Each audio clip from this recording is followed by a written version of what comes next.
And I was sitting there going over my notes, and a van pulled alongside of me that turned out to be the property owner.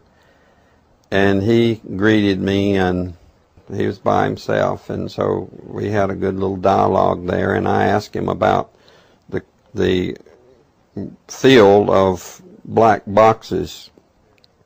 And his statement was that if he told me, I would be one of few people in Madison, Georgia that knew about them. I asked him who owned them, and he stated that the CDC owned them and that they were leasing his land for storage. And he said his brother worked with the CDC in Atlanta and had been asked by the CDC to do a 3-year extension to place temporary morgues all across the nation. So in January of this year, 2005, we decided to drive to beautiful Madison, Georgia and take a look for ourselves. It was on a Sunday and no one was around, with the exception of this one pickup truck that was coming out the narrow road that we were going in on next to this field. We flagged down the pickup truck, and it was providential that the driver of this pickup truck turned out to be the son of the man that owned this field. So naturally we started asking him questions.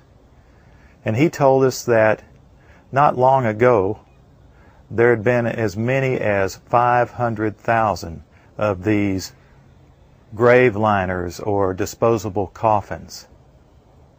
We asked him for permission if we could look around, and he said yes, so we did.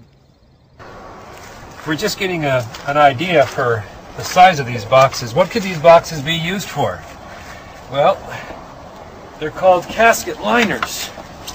And that's an interesting term, isn't it? It's a casket liner. When I first heard the term casket liner, I thought perhaps a lining for a casket.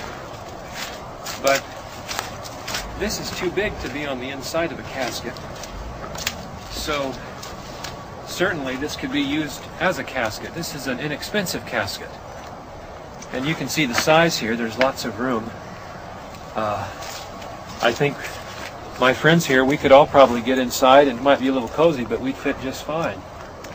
Which tells me that these liners can be used for more than just one. And one more time, what kind of liners are these? Casket liners. These are casket liners. That's what the man said. That's what the man told us. And we're told that there are about, well, there were about 500,000 out. Hi, this is Jim of Freedom Fighter Radio Show on the Plains Radio Network. It is 1:09 Eastern Standard Time. It is April 15th. I'm en route to the Tea Party in Atlanta, Georgia. I'm presently standing in Conyers, Georgia, on the property of Vantage Products. Vantage is a company that have manufactured these coffin liners. We've heard a lot of talk worldwide about these. In fact, we do want to just say we condemn the people that are condoning acts of violence or vandalism against this company. We absolutely condemn it. Now, we are fortunate enough today to talk to the production supervisor of Vantage Products. Dennis here has indicated that the company has offered people in the past to come speak to him. No one has. So what you're going to hear today and what you're seeing now is an exclusive interview.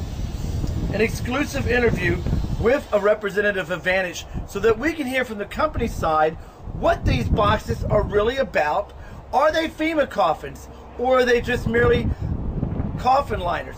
People, it is very important that we don't latch on to every story or every rumor out there. So what we're going to do today is we're going to try to put to rest, or attempt to put to rest, the rumors. Now, I personally know that the government does not have good intentions for the American public, but that does not mean every time we see something we can latch onto it. It is very important to hear from both sides and talk to the people that are actually manufacturing these products. Again, Dennis, I thank you for allowing me to be on your company's property and give us the opportunity to hear from Vantage of what is really going on.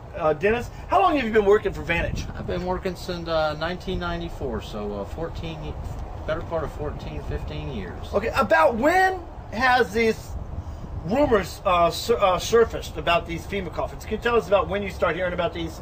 I'm going to say a couple years ago we heard things, and it seemed to kind of ebb and flow, you know. But probably 6-8 months ago it really picked up after Alex Jones had put some of that out there. Some of his, when he labeled these things as being FEMA related, which isn't absolutely not true. After Alex Jones did it, there was a lot of YouTube activity, and you know, quite a bit. It seemed to wane down. Then, as of recently, it's picked up again. And you know, we that work here and have worked here for so long, like you said, if it's a truther movement, then the idea should be that you'd be looking to get to the truth of things. When in fact, everything that you see says these are FEMA coffins, and since undeniably these have nothing to do with FEMA. I just don't, you know, people keep putting out misinformation and calling them FEMA coffins. They are not FEMA coffins, as well as greatly exaggerating the numbers.